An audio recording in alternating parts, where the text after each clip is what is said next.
Hey everybody, this is Aaron. It's the first video review I've done in geez, like a year or two almost. I used to have an Instagram page called Scent of Samadhi. It's still up if you want to look at it.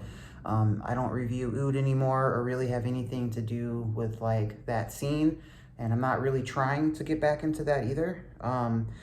But I'm still an avid Slumberhouse fan, and with the addition of Black Grev into my collection, I really wanted to do a video review because it's been a while, and why not? It's fun, right? So yeah, here's Black Grev. As you can see, it's pretty dark, but kind of has almost like a burgundy hue to it, which I think is fantastic. It reminds me a little bit of Sova in that regards, right? Like Sova can be super dark, like deep malty barley. Reminds me of a Russian stout, to be honest with you. But yeah, so, Black Rev is interesting because I think it's been a highly anticipated release. One that was surrounded in mystery and mystique because only a handful of people were given these bottles originally, and then it's like, is Josh gonna release the fucking thing or not? Who knows, right? And I think it's easy to get cynical about these releases with Slumberhouse, and I think a lot of people's cynicism and just frustration and anger and whatever has kind of played out and made the community a little toxic as of late. Which is why I want to do my part to maybe add a video review. I don't know, maybe it'll counterbalance some shit, who knows, right? But if you've never seen my reviews before, all of these, I don't plan anything out when I review this shit. I don't know what the notes are with original Grev. I don't even know what the notes are with this. So I'm gonna be kind of going into this blind. I did do a tiny little spray yesterday. I did a full wearing today, just to kind of understand the dry down so I can talk about that a little bit. So with that being said, let's do a little spraying. I do have to cover my face when I first spray. If not, my nose just gets blown out really quickly. It sucks. I had COVID, and once my nose came back, it was never the same. So if you're someone who's struggles with performance on fragrances, like you spray really powerful shit and then you're like, I can't smell it in 30 minutes, it was gone. It's like, it's not gone. It's just your nose hates you. My nose hates me. So here we go.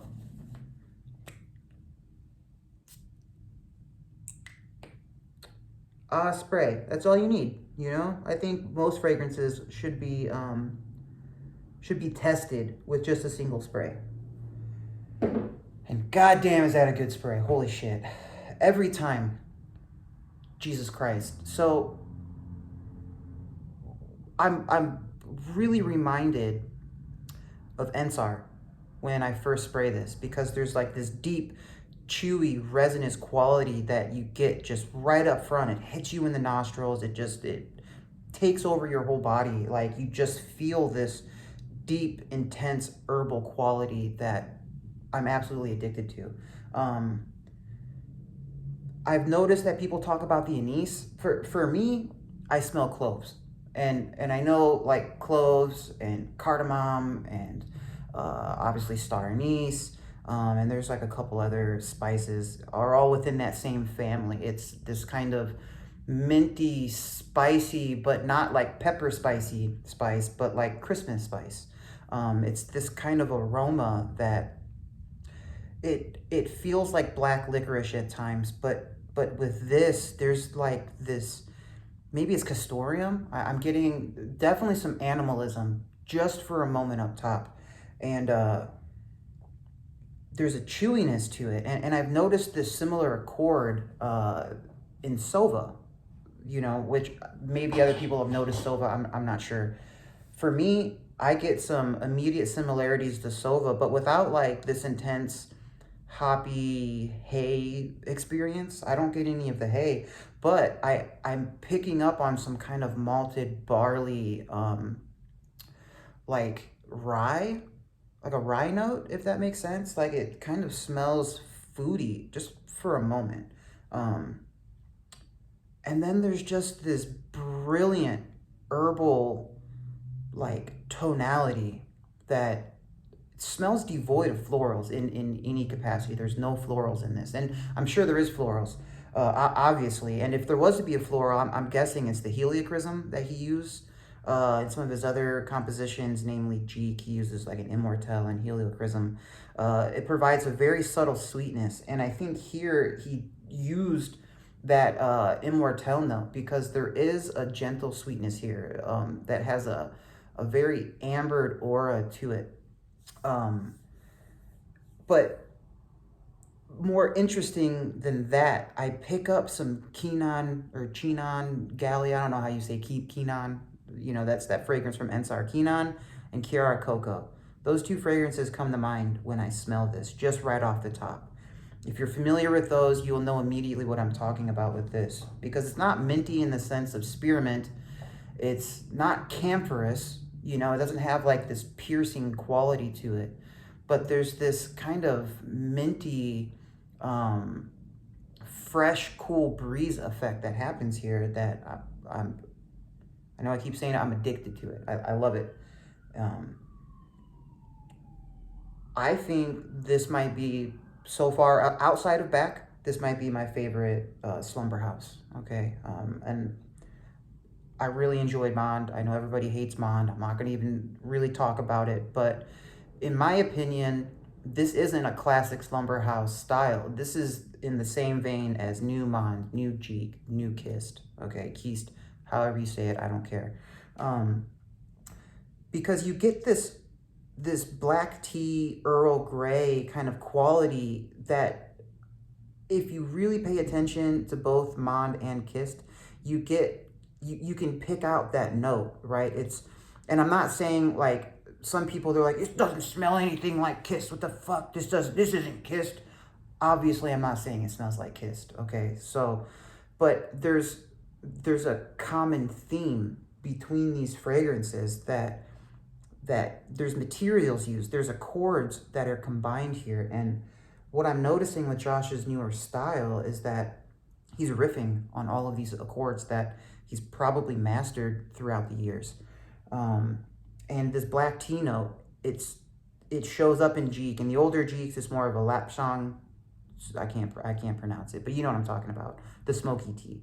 It shows up there, but here it's more of a black tea. And in my opinion, this is almost like a black tea solar flare for like the first 20, 30 minutes. Another interesting comparison is if you've ever smelled Aka to Cha or Ocha to Ka from Malevolence Perfumes. Abdullah makes incredible atars. He has this beautiful Japanese incense attar that this is very reminiscent of, especially in the beginning. Now his is much more crude, it's much more raw, it's extremely natural, and it's heavy on the deer musk, but this reminds me of that. There is an unlit Japanese incense quality here. And not even Japanese incense, but like traditional Buddhist temple incense.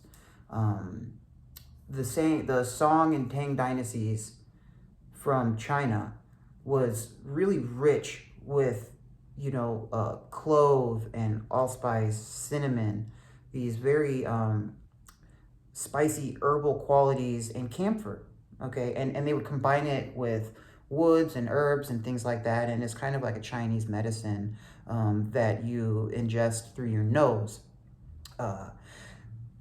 This reminds me of that. So I think if you've had experience with like high quality artisanal Chinese recipes in a Japanese incense style, I know that's confusing. That's also what I get out of Black Grev. So if this all sounds like fucking insanity to you, I do apologize. I know not everybody is familiar with like the artisanal incense world, or even like Ansarud and like Malevolence perfumes and stuff. But for me, these are the closest like analogies I can kind of come up with. So as far as Black Grev goes, this doesn't seem like it's a high performer. It sits heavy. It leaves a thick resinous stain on your skin. You probably can't see it in here, you know, it's not on my phone, but it definitely leaves an oil slick. And I think because of that, this stuff lasts incredibly long. I clocked in about 16 hours on my skin. but sadly, it doesn't seem to project a lot. And I can usually tell if a fragrance projects because, let's face it, most people hate the way this stuff smells. And so I work in close proximity with my clients. I'm a tattoo artist, as you can tell from all this. And people usually kind of do this when they walk up to you, you know, they're like, whew, like they can tell it's strong, you know, and every time like I move my hand, if they're like doing this, that's generally a way you can tell somebody is smelling something that's unpleasant to them or just really strong to them. So if you've never picked up on people around you doing that, right? Or like you walk up to them, you go to shake their hand and they do that kind of motion. If you've never picked up on that, you should pay attention to it, because you can absolutely tell if your fragrance is bothering somebody, or at the very least, if they are able to perceive that smell. And I've gotten pretty good at being able to kind of pick up on that. And I'll ask people like, hey, is this too strong? Whatever. Most of the time, they will be nice and be like, no, it's okay. But you can tell most people, they fucking do not want to smell this stuff. And I don't blame them. I love it. I'm addicted to it. I'm sure if you're watching this, you are too. So yeah, so I don't think this is like an intensely projecting fragrance. It sits close to the skin. I'm going to say right now I can smell it from about this far away. I don't got to put my nose all the way up there close. And I think you'd be making a mistake to just immediately press your nose to skin. Especially with these like really heavy base note aroma chemical driven fragrances, because our noses are delicate, and there's a good chance that you're like me and your nose is also delicate and it's going to blow out. And you know, so it's good to have patience. It's good to allow the fragrance to just come to you, hit your nostrils. You get a better sense of what other people are around you are smelling. If I do go to smell up close, I always like to have a sleeve.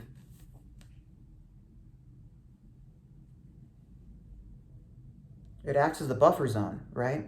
And what that does is it helps keeping those like more volatile aroma chemicals from just kind of being blanked out by your brain, you know, because sometimes the highly volatile materials, our brains just can't really figure out what's happening. It's so intense that your brain just shuts it out. And so a lot of times when people smell a fragrance after they first spray it, they don't really pick up on the top notes. They think that the fragrance is just immediately going into the heart and base notes, but really what's happening, your brain is literally just blocking that shit out.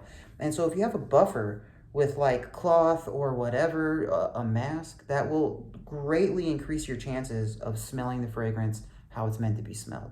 So I'm gonna break my rule here and smell this up close just for this review.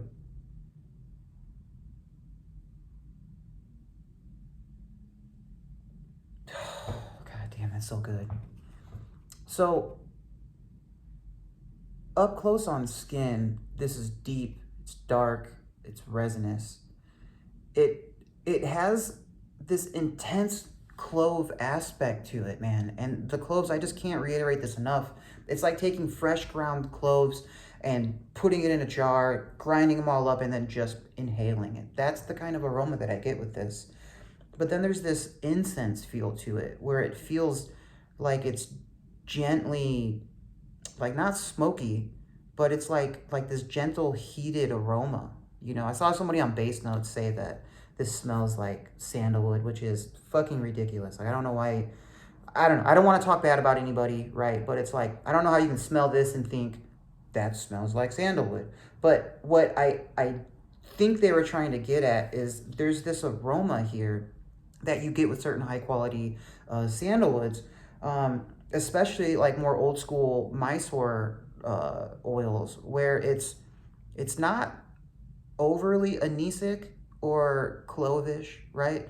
But you get this spicy element backed by this like warm woodsy vibe. And I do get that warm woodsy vibe here. So now I don't think this smells like sandalwood, but it does have this deep resinous woody tone to it.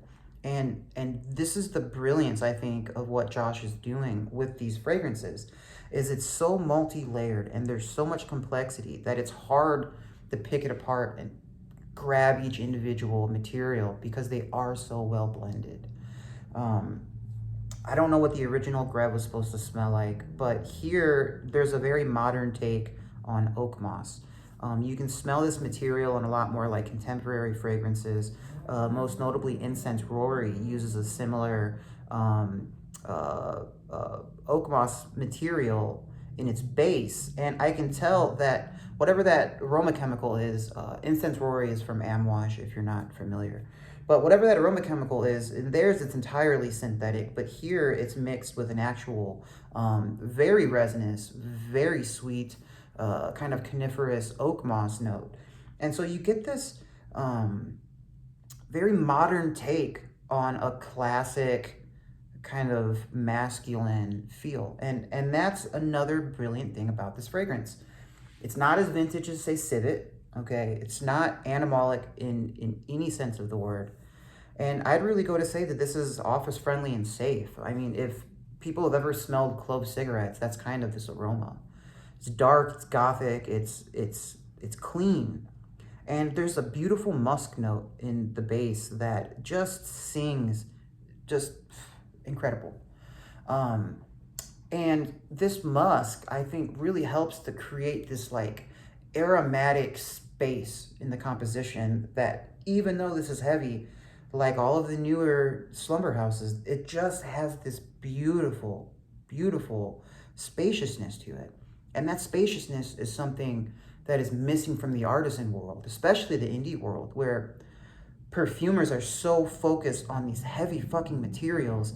They slap it all together and they want to charge you $1,000 for it. And yet here, Josh is able to take a relatively inexpensive perfume in comparison to the artisan world, and he creates something that I think totally transcends what most of these other perfumers are doing, and he does it at a cheaper price point. And with all the antics aside, it's really no different than like old school ALD drops where you'd get 30 seconds, before the website crashed to try to get Santal Galore or Antiquity or whatever, right? Like those hype years, 2019, 2020, like it was just pure insanity. And so yeah, without going too long on this, I think Black Grev is one of my favorite fragrances in my collection. I like it as much as I like Back. I like it as much as Jeek. I actually like it better than Jeek because Jeek just feels too rough in comparison. And while I'm obsessed with tobacco, I've worn it so much that it's just like, whatever. So maybe this will change in a year or two. Maybe I might not like it as much. But for now, this is like the perfect, like, dark gothic fragrance. It's like if you want to listen to like Bauhaus and Sisters of Mercy and like actual goth music and not what I think people think is goth, it's not like dress up goth. It's like, this is literally like, if you've ever hung out with like a real goth kid, 20 years ago that has like the crazy boots and, shaves the sides of their head and they're obsessed with, I don't know, vampires or whatever. Like, this is kind of what that smell reminds me of, like just cloves, like lots of cloves. And so if you have that kind of memory, like that's what this reminds me of anyways. Not new age goth. That's like just weird Hot Topic shit. So if you're into that, I don't know. I'm sorry. Yeah. So I guess that's it. This is the review. If you've made it this far, thank you for listening. Thank you for watching. I probably won't do this again. This is probably gonna be my last one. I don't even really want to be a part of this community anymore, but here I am. I guess it's because I have like an actual addiction to fragrances and collecting perfumes and the acquisition of perfumes. So if you're as excited as I am about this, like, let me know. If you like the video, let me know. If you don't like it, whatever, tell me too. That's fine, If you're into tattoos, my name's Aaron Riddle Tattoos on Instagram. Look it up if that's your thing. If not, I'm in Phoenix, Arizona. Come find me. I'm always down to share my collection and show ouds and oils and whatever I have. So, later, guys.